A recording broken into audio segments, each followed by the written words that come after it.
Unpaid labor is still labor. Just because women, just because moms, just because wives are doing things at home that they are not getting compensated for, doesn't mean that it does not bring the home some value. Cooking and cleaning, childcare, admin work, taking people to appointments, keeping schedules tight, all of that is valuable. Keep that in mind when you watch the next video. Get past the man speaking and listen to the woman that is about to swoop in. You ain't out there grinding and getting money. Y'all are marrying dudes. And after they've put their sweat and equity into thinking this was forever, y'all ran out there, got divorced, and then took that man's half of that man's money. So a few years ago when I used to be a law clerk, there was this case where this couple were getting divorced, and there was the man who worked outside the home and the wife who was a stay-at-home mom or stay-home wife, and she worked inside the home. So when the judge was doing their equalization of property and just dividing everything and saying what he would have to pay her for spousal support, the man said, "Why should I have to pay her? This is my money. I worked for it." And the judge said, "You worked for it?" And he said, "Yes." And the judge said to him, "Okay, so while you were able to be at work, solely focusing on work, who was doing all of the cooking?" He said, "My wife." The judge said, "Okay, so who was doing all the childcare?" The man said, "My wife." The judge said, "Okay, so who was doing all the cleaning?" The man said, "My wife." So the judge did a brief calculation as to how much it would have cost him to pay somebody to do all of those things every day, 7 days a week, and times that by the amount of years that they were married, and said, "Okay, would you rather pay what I'm telling you to pay, or would you rather pay this?" There was silence. And the judge said to him, "You may have made the money working outside of the home, but if you didn't have a wife to take care of the things that you didn't have to worry about because she was taking care of it, you would have had to pay somebody to look after your kids.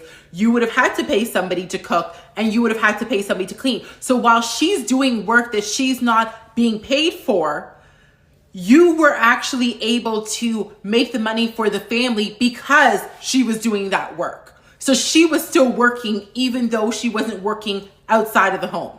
But you see, this is the attitude that this man said in this video and that man had in the course, and a lot of men end up having. Right now, they'll talk a good game. "Oh no, honey, I want to take care of it. I'm going to be the provider. I'm going to take care of the home. You just stay home and do whatever." And then as soon as you no longer want to be there, you will see how fast that money turned into his money alone. You will see how fast it will be thrown into your face about the fact that he's the one that made that money. And this is why I will forever preach about women making their own money, so nobody has anything to say to you. And on top of it, then you don't have to live off of a certain income that you are able to get from a court if and when he doesn't decide to just leave out of the country and leave you with nothing.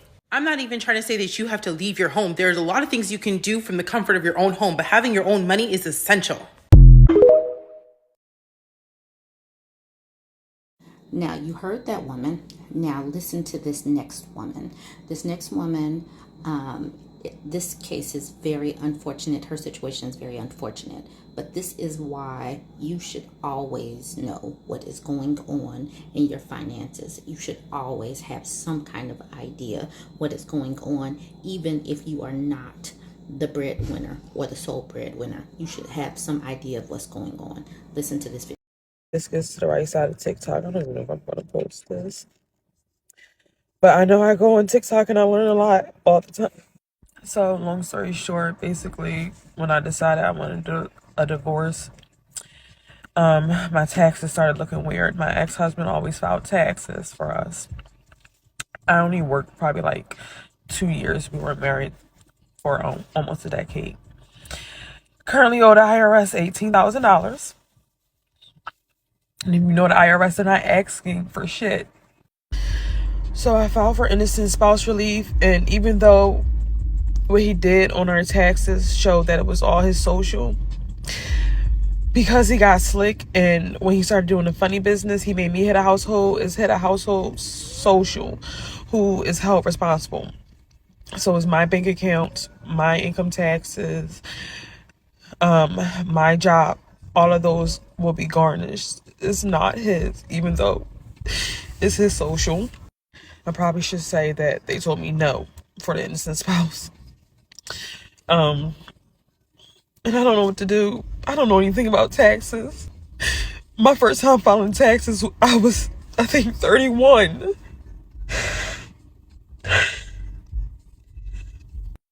We have 2 kids that he refuses to see, even though he uses an excuse. I'm keeping them away from him.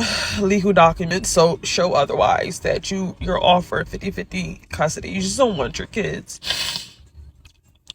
So it's just a matter of the IRS coming after me for $18,000. I can't get past the fact that it's $18,000. And I have 2 kids I have to maintain. And I'm like, I know it has to be a way around this. Some type of law, some type of something to protect people. I'm already paying off the credit card debt.